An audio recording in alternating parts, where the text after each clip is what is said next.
So now the second topic of chapter Bhakti and Sufi traditions.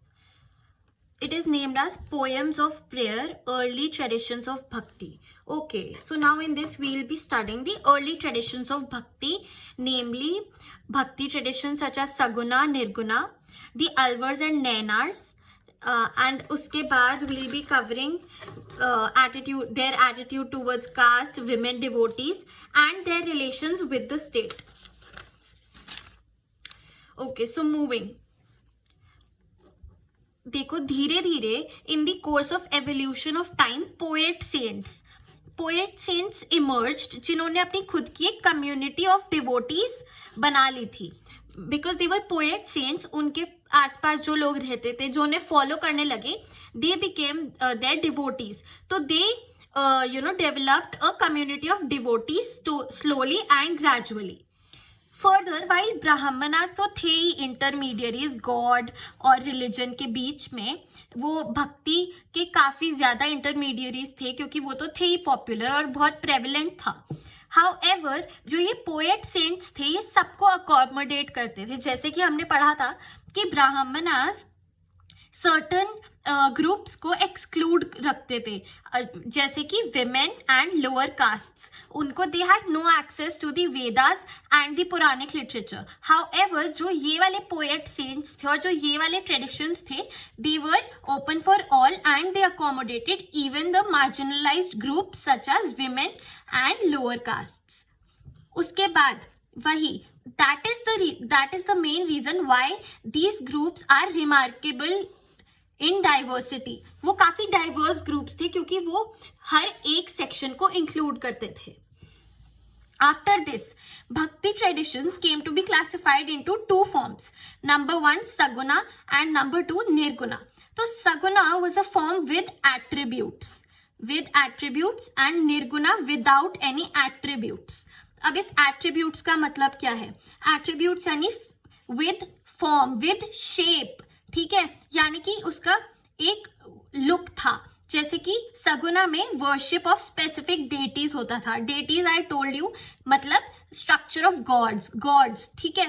तो जैसे कि शिव, विष्णु, उनके बाकी वाले इनकारनेशंस यानी कि उनके अवतार्स और goddesses, they were worshipped in anthropomorphic forms. Anthropomorphic मतलब कि जो उनके स्टैचूज होते हैं, विजिबल फॉर्म्स, स्टैचूज बना दिए उनके, ठीक है, उनकी हमने फोटो फ्रेम्स बना दी. That is known as anthropomorphic forms. However nirguna में मतलब होता है without any attributes. Worship of god तो होती है बट एब्स्ट्रैक्ट फॉर्म में. वो ये प्रीच करते हैं कि भगवान हर जगह है, उसकी कोई शक्ल या सूरत नहीं है. ही इज ओमनी प्रेजेंट, वो हर जगह प्रेजेंट है बट एब्स्ट्रैक्ट फॉर्म में ही, ठीक है. So this is the main difference between saguna and nirguna. Now, the second sub-point of this topic is the Alvars and Nainars. तो now we'll be studying about the Alvars and Nainars. ये थे कौन? तो basically earliest भक्ति movements जो थी 6th century में, they were initiated by the Alvars and Nainars in Tamil Nadu. ये दोनों तमिलनाडु से ओरिजिनेट हुए, ठीक है. तो जो अर्लीस्ट भक्ति मूवमेंट्स थी 6th सेंचुरी की, वो इनिशिएट किसने की थी? अल्वर्स और नैनार्स ने. अब इनके बीच में डिफरेंस क्या है? Alvars are worshippers of Vishnu and Nayanars are worshippers of Shiva. अब हम ताकि इसमें कंफ्यूज ना होए तो इसे कैसे रिलेट और याद करेंगे? अल्वर्स में वी आ रहा है तो विष्णु, ओके, एंड नैनार्स तो शिवा, ओके. तो इस वी से वील मेमोराइज कि Alvars is for Vishnu and Nayanars is for Shiva, okay. अब वो क्या करते थे? They travelled place to place, ठीक है.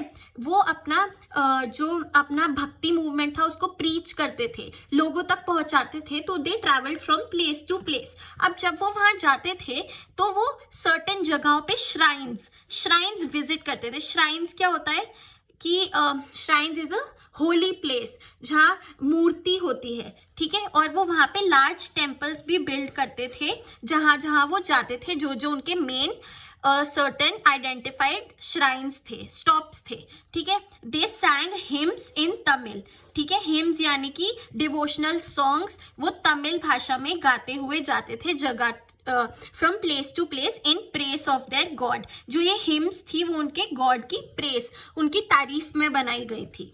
Now we will be studying the attitudes towards caste, कि क्या ये अलवर्स और नैनार्स भी कास्ट डिस्क्रिमिनेशन में मानते थे, क्या ये इनका क्या स्टैंड था उसमें. ओके, सो सबसे पहला पॉइंट इज कि Alvars and Nayanars were one of the most important communities and religious groups जिन्होंने इनिशिएट की थी मूवमेंट ऑफ प्रोटेस्ट. उन्होंने protest, they used to revolt against the caste system and the dominance of Brahmanas. तो वो reform लाना चाहते थे सोसाइटी में and they did not believe in caste system. Okay, now second thing, ये हमें कैसे दिखता है. इट इज प्रेवलेंट दिखता है हमें क्योंकि इंक्लूडेड ऑल कास्ट. जो उनकी कम्युनिटी थी, जो उनके फॉलोअर्स थे, वो ऑल कास्ट से बिलोंग करते थे, चाहे वो ब्राह्मणास हो, आर्टिजन्स हो, या चाहे शूद्रास जो कि अनटचेबल्स है वो हो. They all belong to this one community, one religious sect of Alvars and Nayanars. The third thing is कि हाँ, उनके लिए अपने ट्रेडिशंस बहुत इंपॉर्टेंट थे. वो अपने कॉम्पोजिशंस को वेदास से इक्वेट करते थे. वो कहते थे जितनी जरूरी 4 वेदास है ब्राह्मणास के लिए, उतने ही जरूरी हमारे लिए हमारी कॉम्पोजिशंस हैं. फॉर एग्जाम्पल, ये उनके कॉम्पोजिशन का नाम है नलाइरा दिव्या प्रबंधनम. इसको तमिल वेदा बोला जाता था. This was known as the Tamil Veda. Now coming on to the women devotees, क्या इनके सेक्ट में विमेन थी? Were women also included? जैसे कि हमने पढ़ा, yes, it was open to all. तो let's study about women in depth. तो compositions of Andal was an Alvar lady, जो अलवर सेक्ट को बिलोंग करती थी. कॉम्पोजिशंस, उसने जो कॉम्पोजिशंस बनाए थे वो बहुत ज़्यादा वाइडली संग थे, लोग उन्हें बहुत गाते थे. And she considered herself as beloved of Vishnu, ठीक है. अनदर विमेन जिसका नाम आया है is Karaikal अम्मायार.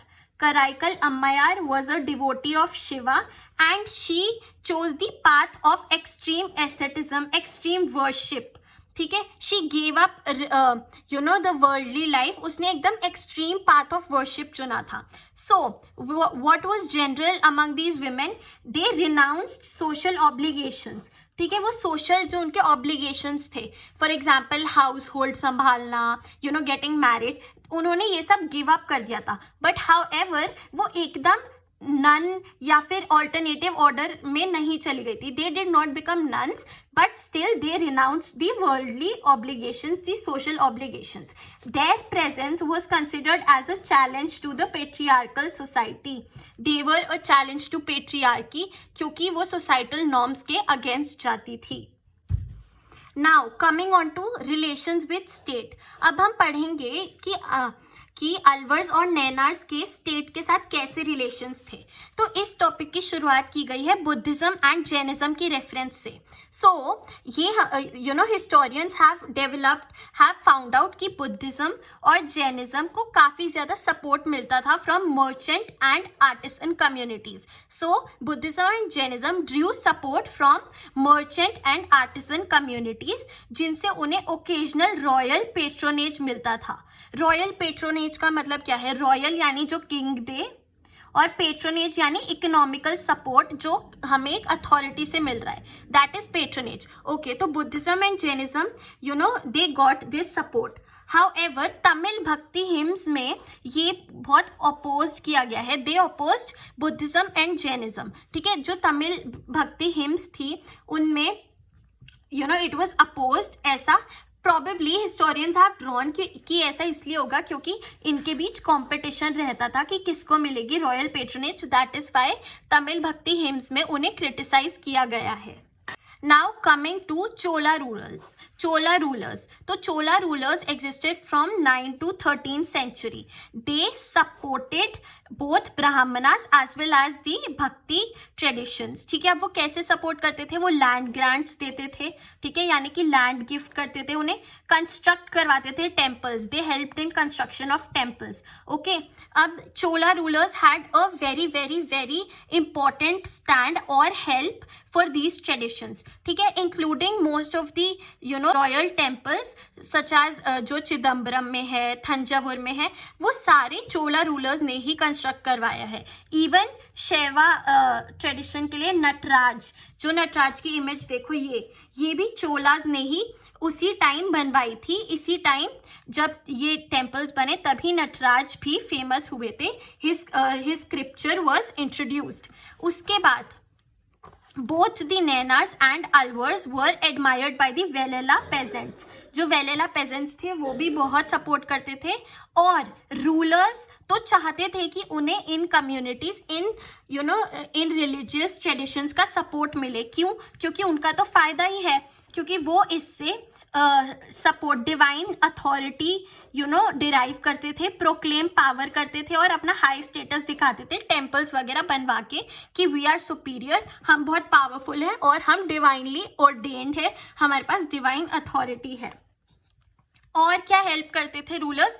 Included singing Tamil शैवा hymns in temples. जो टेम्पल्स में हिम्स गाई जाती थी उसको भी रॉयल पेट्रोनेज से स्पॉन्सर करते थे किंग्स, और साथ ही साथ उनको कलेक्ट और ऑर्गेनाइज करवा के एक रिटन फॉर्म टेक्स्ट में वो अवेलेबल भी करवाते थे. So this is all about the relations with state. अब इसमें रिलेशंस विद स्टेट में स्टेट कौन है? Basically the king, the authority, जिनके पास अथॉरिटी है, दैट इज द स्टेट. सो हम इससे क्या डिराइव कर पा रहे हैं कि both the Alvars and Nayanars had good relations with the state. They were provided with royal patronage, जो कि ओकेजनल थी, और काफ़ी ज़्यादा सपोर्ट मिलता था उन्हें रूलर्स से for the rulers own benefit, because they proclaimed power, high status and divine authority. So this was it about this topic.